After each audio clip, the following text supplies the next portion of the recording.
बिस्मिल्लाहिर्रहमानिर्रहीम। अस्सलाम वालेकुम क्लास, वेलकम बैक। मेरा मसला जो था वो मेरे ख़ास से फाइल करप्ट हो गई थी फॉर वट एवर रीज़न। लेकिन अब मैंने इसको प्रोजेक्ट को दोबारा क्रिएट की, ये सर्किट दोबारा बनाया। तो वही कोड है कि हम ई स्क्वायर पी रोम के अंदर डाटा को राइट करें, 8 दफ़ा राइट करें, उसके बाद फिर हम इसको रीड रीड करेंगे और उसको एलसीडी के ऊपर डिस्प्ले करेंगे, राइट।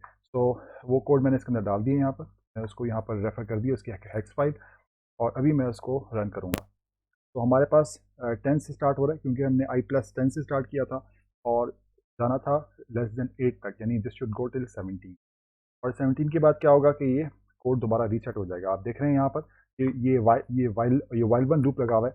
यहाँ पर ये 8 दफ़ा इसको राइट करेगा और उसके बाद उसको 8 दफ़ा रीड करके स्क्रीन के ऊपर डिस्प्ले करेगा। तो ये कंटिन्यूसली काम होता रहेगा। तो this is working fine, just as we expected. इसमें एक मसला जो पॉसिबल मसला है वो आप देख रहे हैं, यहाँ पर आपको मैसेजेस नज़र आ रहे, नज़र वार्निंग मैसेजेस। इनको आप खोलेंगे तो यहाँ पर लिखा हुआ है कि modification of econ 1 whiles read और राइट इन प्रोग्रेस। तो ये क्योंकि हम काम खुद मैनुअली नहीं कर रहे, हम econ के जो वैल्यूज़ राइट करनी है, rd और wr की जो वैल्यू सेट करनी है, वो हम मैनुअली काम नहीं कर रहे, वो हमने इसकी लाइब्रेरी के ऊपर छोड़ा हुआ है। ठीक है, तो ऐसा हो सकता है कि ये लाइब्रेरी हमारे 8051 के साथ सही काम, सॉरी 89452 के साथ काम नहीं कर रही सही, फॉर वट एवर रीज़न। तो इसको कंफर्म करने का एक ही तरीका है कि हम इसको प्रैक्टिकली बना कर देखें, चला कर देखें कि ये चल रहा है कि नहीं चल रहा। मुझे नहीं याद लास्ट टाइम मैंने ये काम कब किया था कि माइक्रो सी के साथ एलसीडी को कनेक्ट किया हो या ना किया, आई डोंट रियली रिमेंबर। लेकिन I am in the process of making circuit. तो अगर मैं पहले बना लूँगा तो मैं आप कंफर्म कर दूंगा, लेकिन अगर आप पहले बना के इसे कंफर्म कर लें तो दैल बी वेरी नाइस। तो लेट्स सी कि ये, let's take it as a challenge, let's see कि ये सर्किट बना के इस लाइब्रेरी को कौन पहले वेरीफाई करता है, right. So we will leave it to that. और मैं आपको एक और चीज़ दोबारा रिमाइंड करा दूं कि ये हम लाइब्रेरीज को इस्तेमाल कर रहे हैं, इससे हमारी ज़िंदगी तो बहुत आसान हो रही है, लेकिन ऑब्वियसली हम इससे लिमिटेड हो रहे हैं। हमारे जो डिपेंडेंसी है माइक्रो सी या माइक्रो ई के ऊपर, वो हमारी बढ़ती जा रही है। तो if you are willing to pay that price, क्योंकि this is a paid software at the end, 2 kilobyte तक का हम कोड इसमें फ्री लिख सकते हैं। इससे ज़्यादा बड़ा चाहिए होगा तो हमें इसका पेड वर्जन खरीदना पड़ेगा।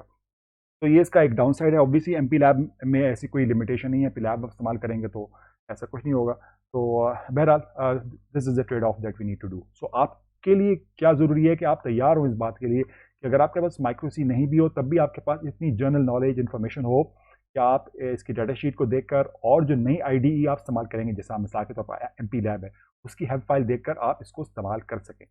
इसमें आप एक चीज़ और मैं आपको यहाँ पर दिखा दूँ इसी इसको एक पीरोम के हवाले से, कि अगर हम इसकी हार्डवेयर लाइब्रेरी में जाएं और इसके पीरोम में देखें तो उन्होंने कुछ यहाँ पर की कंडीशंस भी दी हैं। यहाँ पर अगर आप ये देखिए, ये रीड और राइट के लिए ये देखिए, ensure minimum 20 milli second delay between successive use of write and read, यानी सक्सेसिव यानी एक के बाद एक मिस। इसका कहने का मकसद क्या कि अगर मैं कोड में ऐसा कर रहा होता कि रीड कर रहा होता, कि मैंने सॉरी यहाँ पर राइट किया और अगली इंस्ट्रक्शन में मैं इसको रीड कर रहा होता, तो बीच में भैया 20 मिली सेकेंड का डिले देना ज़रूरी है, नहीं तो वो प्रोसेस मुकम्मल नहीं होगा। उससे क्या होगा, यहाँ पर लिखा हुआ है, although PIC will write correct value from read might return an undefined result. ठीक है, तो ये अगर आपके पास इतनी सतात होनी चाहिए, कैपेबिलिटी होनी चाहिए कि आप डिपेंडेंट ना हो जाएं किसी आईडी के ऊपर। अगर आपको ये आईडी मिलती है तो अच्छी बात है, नहीं मिलती तो आप एमपी लैब में या किसी और आईडी में इस काम को मैन्यूवर कर सकें। So that is the main purpose of this course, कि आपके अंदर कैपेबिलिटी आ जाए प्रॉब्लम सॉल्विंग की, रादर देन कि आप डिपेंडेंट हो जाए किसी एक टेक्नोलॉजी के ऊपर, राइट। तो अभी फ़िलहाल क्योंकि मैं चाह रहा हूँ कि आपके पास, मेरा भी इस कोर्स में मकसद ये है कि मैं आपको मैक्सिमम चीज़ें कवर कराऊँ ताकि आपके पास कॉन्फिडेंस आए, और जितनी मैक्स हम जो जो चीज़ें हम ज़रूरत है उनको इस्तेमाल करें, और उसके बाद हम ज़्यादा ज़ोर दें इसके एक्चुअल प्रॉब्लम्स के ऊपर, ताकि हमारे पास कॉन्फिडेंस आए और आप इससे रियल लाइफ प्रॉब्लम्स को सॉल्व कर सकें, राइट। तो प्रोसीडिंग फर्दर, हम आगे चलते हैं। हमारे अपने नेक्स्ट जो हमने पोर्शन कवर करना था, एक हमने इसको पीरोम का बेसिक जनरल हमने देख लिया कैसे काम करता है। नेक्स्ट जो हम देखना चाह रहे हैं वो है कि जो स्पेशल फंक्शन या ये स्पेशल फीचर्स ऑफ सीपीयू का जो चैप्टर है, चैप्टर 19, इसके अंदर काफ़ी सारी चीज़ें मौजूद हैं, और इसमें से कुछ चीज़ें कुछ ज़्यादा ज़रूरी हैं, कुछ कम ज़रूरी हैं। बहरहाल जो इसमें से मेन इंपॉर्टेंट चीज़ें उनको वो मैं ब्रीफली मेंशन करूँगा, और उसमें हम देखेंगे कि उनको हम इस्तेमाल कैसे कर सकते हैं, और उससे हमें हमारे लिए जी डिटेल्स जब आपको चाहिए होंगी तो आप इस डाटा शीट को रेफ़र करेंगे और एग्जाम्पल कोड को रेफ़र करेंगे और उसको सॉल्व करने की कोशिश करेंगे, राइट। तो इसमें पहला जो आस्पेक्ट है वो है पावर, ये रीसेट फंक्शन है। पावर ऑन रीसेट, POR क्या होता है, PWRT क्या होता है, OST क्या होता है, ब्राउन आउट रीसेट क्या होता है, वॉचडॉग टाइमर क्या होता है। तो ये इसके लिए हम यहाँ पर भी देख सकते हैं, ब्रीफ उन्होंने यहाँ पर दिया हुआ है। बहरहाल इसके लिए एक अलग से चैप्टर अगर आप देखें यहाँ पर मौजूद है, यहाँ पर सर क्या ये फ्लैश प्रोग्राम मेमोरी और इसके पूरा मेमोरी और रीसेट, ये रहा रीसेट। तो रीसेट के अंदर आपको ये सारी की सारी चीज़ें मिल जाएंगी, ठीक है। तो रीसेट सर्किटरी में आपके पास किस किस किस्म के रीसेट होते हैं, हमको थोड़ा सा देख लेते हैं, ठीक है। पहला है इसमें पावर ऑन रीसेट, यानी कि जब आप पावर ऑन करते हैं उस वक्त एक रीसेट आपके सिस्टम के अंदर जनरेट होता है। Power on reset pulse is generated on chip when VDD rise is detected. To take advantage of POR circuit, just tie the M clear pin directly or through a resistor to VDD. This will eliminate external RC components usually needed to create a power on reset delay. तो आप क्या करेंगे कि आप memory clear की pin को हम VCC से टाई कर दें, जैसे हमने एग्जांपल में यहाँ पर भी किया हुआ है। हमने इसको डायरेक्टली VCC से टाई किया हुआ है, आप चाहें तो बीच में रजिस्टर लगा दें। तो बहरहाल वो कह रहे हैं उससे क्या होगा कि आपके पास इंटरनल POR का जो पावर ऑन रीसेट की जो सर्किटरी इंटरनल इनबिल्ट हुई हुई है वो एक्टिवेट हो जाएगी, और आपको एक्सटर्नल सर्किट जैसे यहाँ बना हुआ है ये बनाने की ज़रूरत नहीं पड़ेगी आपको। इसकी एक खास कंडीशन है, जैसे आपको याद हो हमने 8051 में ऐसा सर्किट बाहर बनाया था, इसमें ज़रूरत नहीं है अनलेस कि आपका जो राइज टाइम है, यानी कि आप 0 से लेकर VDD तक जो वोल्टेज राइज करेगी, यानी 0 से 5 वोल्ट तक, उसका जो राइज टाइम है, जो रेट है, वो अगर स्लो है तब आपको इस तरह का सर्किट बनाने की ज़रूरत पड़ेगी। और वो कितना होना चाहिए वो इस पैरामीटर में डिफाइंड है। पैरामीटर कहाँ पर है, बिल्कुल डाटा शीट के एंड में जाएं तो आपको जहाँ पर सारे डिवाइस पैरामीटर, जहाँ पर सारी जो दी हुई हैं यहाँ पर रेटिंग्स, DC AC, ये जो आखिरी जो चैप्टर है ना, यहाँ पर हम सारे आपको पैरामीटर्स मिल जाएंगे। चलो देखते हैं उनको कोर्स, राइट। सो हमने देखा कि power on reset, right. So a minimum rise rate for VDD is specified in this parameter.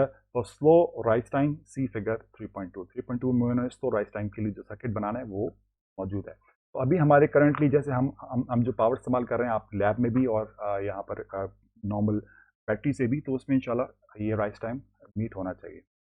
अब when the device starts normal operation, device operating parameters, voltage, frequency, temperature, etc. must be met to ensure operation. If these conditions are not met, the device must be held in reset until operating conditions are met. तो ये सारी जो इसकी conditions होती हैं, इसकी voltage पूरी हुई कि नहीं हुई, जो फ्रिक्वेंसी ऑसिलेटर फ्रिक्वेंसी आ रही कि नहीं आ रही, तो ये तमाम पैरामीटर्स जब तक मीट नहीं करेंगे आपको अपने माइक्रो कंट्रोलर को रीसेट में होल्ड करना है, यानी इसको आपने उसको रीसेट में खींच के रखना है। उसके लिए उन्होंने कुछ एक्स्ट्रा फीचर्स इसके अंदर प्रोवाइड किए हैं। उसमें से एक है पावर अप टाइमर PWRT और एक है ऑसिलेटर स्टार्टअप टाइमर या OST। तो पावर अप टाइमर क्या होता है? Power up timer provides a fixed nominal time out parameter 33 only on power up from POR। Power on reset जब हो रहा है तो ये एक डिले प्रोवाइड करेगा, यानी उस डिले तक ये इसको नीचे रीसेट में खींच कर रखेगा। और वो कितना देर है वो यहाँ पैरामीटर 33 में डिफाइंड। ओके, वो क्या है, अगर आप इसे नीचे जाकर भी देख सकते हैं, डबल क्लिक करें तो यहाँ पर ही खोल देगा। पैरामीटर 33 देखिए, ये है पावर अप टाइमर पीरियड, ठीक है। ये टिपिकल 72, मिनिमम 28 और मैक्सिमम 132 मिली सेकेंड, ये हमारे पास गिवन है। और इसको आप इनेबल डिसेबल करने के लिए आप जो कन्फिग्रेशन बिट्स है ना उसके अंदर सेट करेंगे। कन्फिग्रेशन बिट्स कहाँ पर सेट होती हैं? अगर आपको ये देखिए यहाँ पर माइक्रो कंट्रोलर का ID के अंदर हमारे पास यहाँ पर एडिट प्रोजेक्ट में जाएंगे तो आपके पास यहाँ पर कन्फिग्रेशन बिट्स मौजूद, कौन सा ऑसिलेटर इस्तेमाल करना है, स्विच के बारे में थोड़ा सा देखते हैं। पावर अप टाइमर, ये देखिए पावर अप टाइमर डिसेबल है, यहाँ पर हम उसको इनेबल कर देंगे तो ये पावर अप टाइमर इनेबल हो जाएगा, ठीक है। तो ये कन्फिग्रेशन यानी कि जब आप इसके अंदर प्रोग्राम राइट कर रहे होंगे उस वक्त ये राइट किया जाएगा। कन्फिग्रेशन फाइल को ऐड करने का एक और भी तरीका होता है कि आप उसको एज ए हेडर यहाँ पर इंक्लूड कर लेते हैं। वो अलग एडवांस टॉपिक है, फिलहाल हम इसको कवर नहीं कर रहे, ठीक है। फिलहाल हम क्या कर रहे हैं कि कन्फिग्रेशन के लिए माइक्रो कंट्रोलर को किस तरह काम करना है, कौन सी फ्रिक्वेंसी होनी चाहिए वगैरह वगैरह, वो सारे हम ये जो यहाँ पर जनरल प्रोजेक्ट सेटिंग के अंदर आपके अंदर सारे की सारी कॉन्फ़िगरेशंस मौजूद हैं। हमारा जो प्रोग्रामर होगा वो यहाँ से इसको रीड करके आपके माइक्रो कंट्रोलर को कॉन्फ़िगर कर देगा। ठीक है, तो अभी जो आपके पास स्पेशल फीचर्स हैं ना वो ज़्यादातर इसी के अंदर मौजूद हैं। स्पेशल फीचर्स को एक्टिवेट करना, डीएक्टिवेट करना, वो तमाम के तमाम तकरीबन यहीं पर। तो coming back to our reset, हमारे पास ये रीसेट हम इसको एक्टिवेट कैसे करेंगे वो हमने देख लिया, पावर अप टाइमर, राइट। अब एक और इसमें है जिसे कहते हैं oscillator startup timer. The oscillator startup timer OST provides a 1024 oscillator cycle from OSC1 input delay after the power reset delay is over। यानी कि आपका ऑसिलेटर में अगर आपने बाहर एक्सटर्नल लगाया हुआ है, आपने OSC1 में कोई इनपुट लिया हुआ है तो उसके 1024 साइकिल्स तक और डिले प्रोवाइड करेगा, यानी उतनी देर तक और वो उसको रीसेट के अंदर रखेगा। ठीक है, और ये पैरामीटर 32 में आप देख सकते हैं। और मकसद क्या है, to this ensures that the crystal oscillator और resonator has started and stabilised. यानी कि आपका जो क्रिस्टल है वो कुछ वक्त लगता है, क्योंकि आप क्रिस्टल को जो है वो कुछ पल्सेस प्रोवाइड करते हैं, उसको कुछ खास पल्स आपका माइक्रो को वो जब एक्टिवेट करने में उसको थोड़ा वक्त लगेगा कि वो अपनी पल्सेस को प्रॉपर्ली जनरेट करना शुरू करे। तो उसको इंश्योर करने के लिए ये कुछ देर और सिस्टम को रीसेट में रखेगा, और यानी कि ये इसके बाद स्टार्ट होगा। पहले ये डिले आएगा पावर अप टाइमर, उसके बाद OST इसको और फर्दर डिले में रखेगा। OST time out is invoked only for XT, LP and HS modes and only on power on reset और wake up from sleep.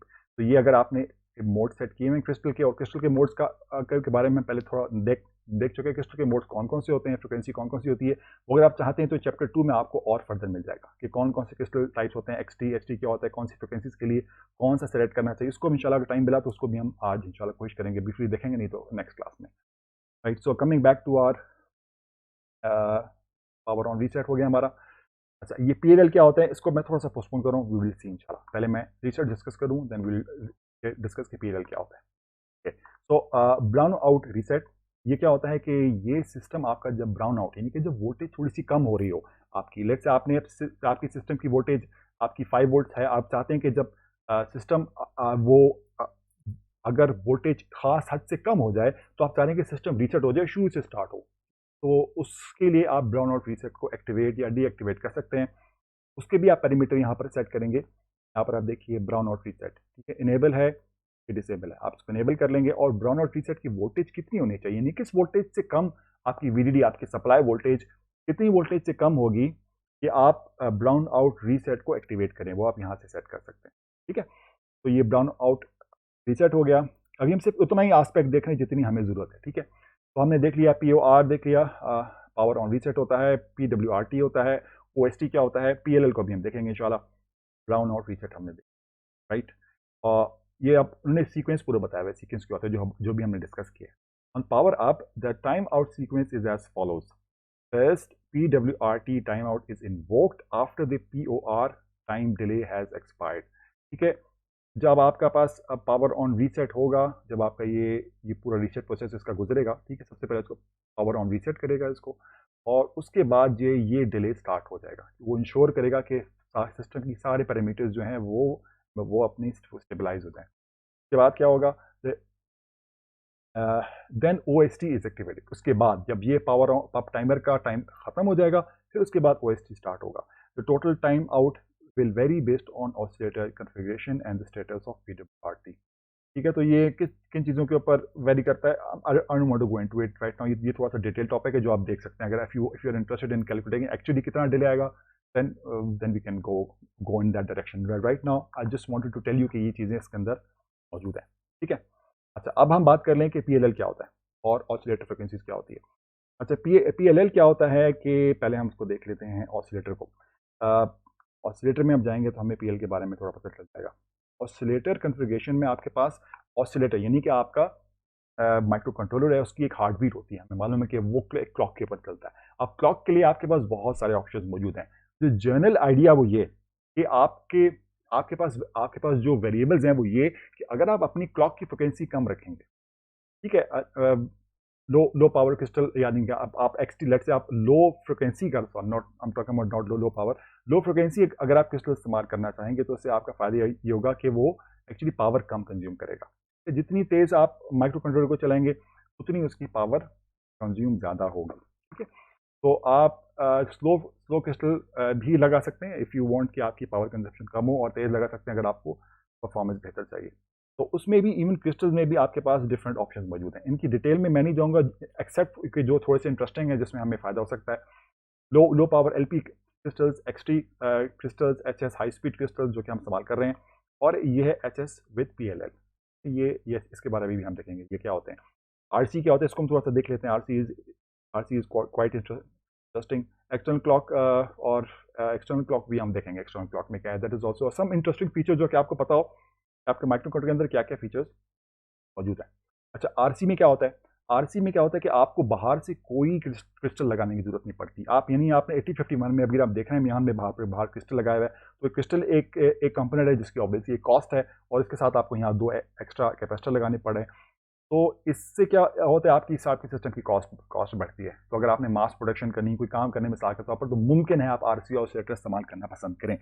RC oscillator में क्या होगा कि आप इस तरह का अपने इस पिन के ऊपर एक आर और सी सर्किट, आर और सी रजिस्टर और कैपेसिटर लगा देंगे। तो based on VDD, the value of VDD, R and C, एक डिले, एक ऑसिलेशन यहाँ पर प्रोड्यूस हो जाएगी। इंटरनल इसके अंदर सर्किट मौजूद है जो कि इंटरनल क्लॉक जनरेट करेगा, जो कि which will be lot slower.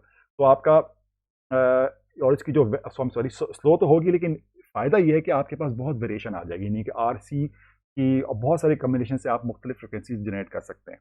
ठीक है, और इसको आप मेजर करना चाहते हैं, तो इसकी जो OSC2 पिन है ना, उसके ऊपर आपके पास उसकी डिवाइड बाय 4 फ्रिक्वेंसी आ रही होगी। यानी आपने आरसी ऑसिलेटर लगाया है OSC1 के ऊपर, तो OSC2 के ऊपर आप चेक कर सकते हैं कि भाई क्या फ्रिक्वेंसी है, क्योंकि वहाँ पर आपके पास डिवाइड बाय 4 फ्रिक्वेंसी आ रही होगी। वहाँ पर आप ऑसिलोस्कोप लगा के मेजर कर सकते हैं कि कितनी एक्चुअली जनरेट हो रही है, आपने कितना प्लान किया था, कितनी एक्चुअल हो रही है। तो इसका फ़ायदा है कि आपके आपके कंपोनेंट सेव होते हैं, लेकिन नुकसान क्या है कि आपको आपको बहुत प्रिसाइज, आपको क्योंकि बहुत ज़्यादा चीज़ों के ऊपर डिपेंड करता है। टेम्परेचर चेंज हुआ, आरसी के एक्चुअल वैल्यू आपने क्या प्लान की थी, क्या एक्चुअल मौजूद है, तो इन सब चीज़ों के ऊपर डिपेंड करके ये वेरी कर सकता है।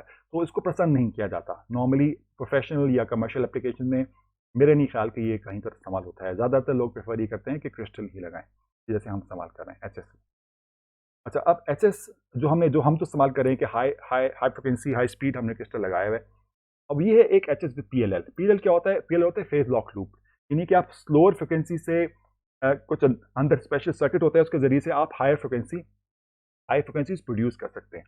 So a phase lock loop circuit is provided as a programmable option for users that want to multiply the frequency of incoming crystal oscillator by 4. For an input clock frequency of 10 MHz, the internal clock frequency will be multiplied to 40. This is useful for customers who are concerned with EMI due to high frequency. ठीक है, electromagnetic interference जो होती है high frequency में, उसको avoid करने के लिए कुछ लोग ये पसंद करते हैं कि आप हाई फ्रिक्वेंसी, मिसाल के तौर पर हमें मालूम है कि हमारा माइक्रो कंट्रोलर जो है वो 40 मेगाहर्ट्ज पे चल सकता है, लेकिन अगर मैं 40 मेगाहर्ट्ज का क्रिस्टल लगाऊंगा बाहर, तो उससे इंटरफेरेंस कुछ हो सकती है। लेट्स से मैं कम्युनिकेशन डिवाइस बना रहा हूँ, कोई ऐसी चीज़ बना रहा हूँ जिसमें हाई फ्रिक्वेंसी जो है वो ज़्यादा इंटरफेरेंस पैदा कर रही हैं, लेकिन तो मैं हाई फ्रिक्वेंसी इस्तेमाल नहीं करना चाह रहा, तो मैं क्रिस्टल 10 मेगाहर्ट्ज का लगा लूंगा, और उसमें मैं जो अपना जो क्रिस्टल है वो उसको उसके PLL एक्टिवेट कर दूंगा, यानी वो जो भी फ्रिक्वेंसी है उसको मल्टीप्लाई बाय 4 कर देगा। तो ये मैं कैसे करूँगा एक्टिवेट? यहाँ पर आप जाइए, अगर आप इसकी कन्फिग्रेशन में यहाँ पर जाइए, ऑसिलेटर सिलेक्शन, ये स्विच है, पावर अप, टाइमर, डाउन और रीसेट, किधर गया? लेट्स सी, आई थिंक ये होना चाहिए यहाँ पर। सॉरी, में होगा ना। ऑसिलेटर सिलेक्शन में अगर आप यहाँ पर कर लें HS ऑसिलेटर विद PLL, अगर आप ये कर लें, तो वो जो भी आप क्रिस्टल लगा होगा उसको मल्टीप्लाई बाय 4 कर लेगा। ठीक है, अभी हम HS ऑसिलेटर कर रहे हैं।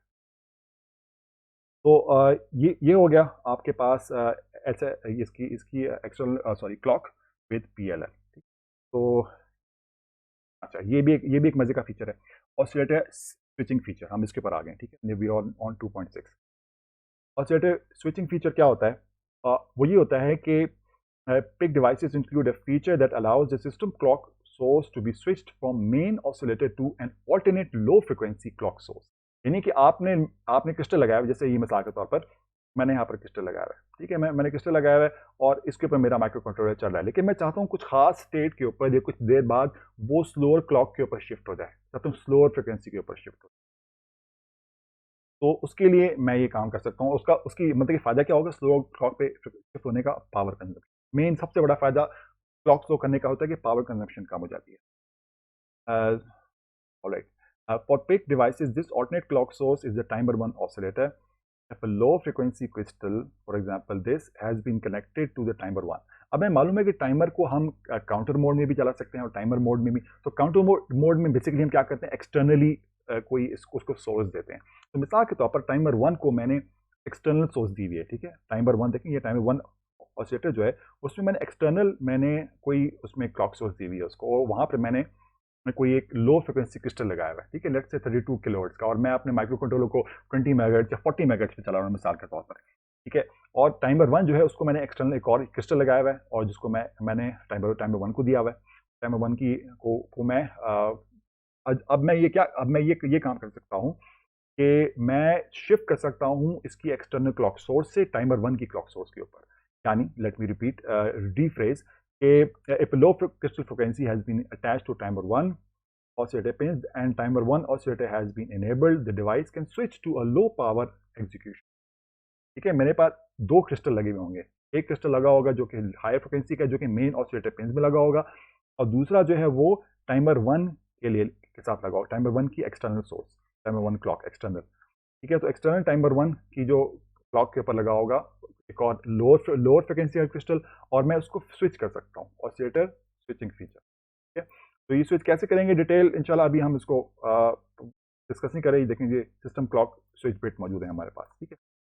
The system clock source switching is performed under software control. The system clock switch bit SC controls the clock switching. When the SC bit is 0, the system clock source comes from the main oscillator that is selected by FRC.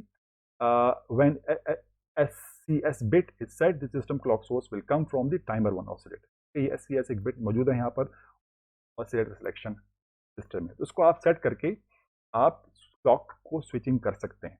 और clock को switching करने के लिए मेरे ख्याल से यहाँ पर भी एक कॉन्फ़िगरेशन बिट भी होती है. I miss that point, let me just show you.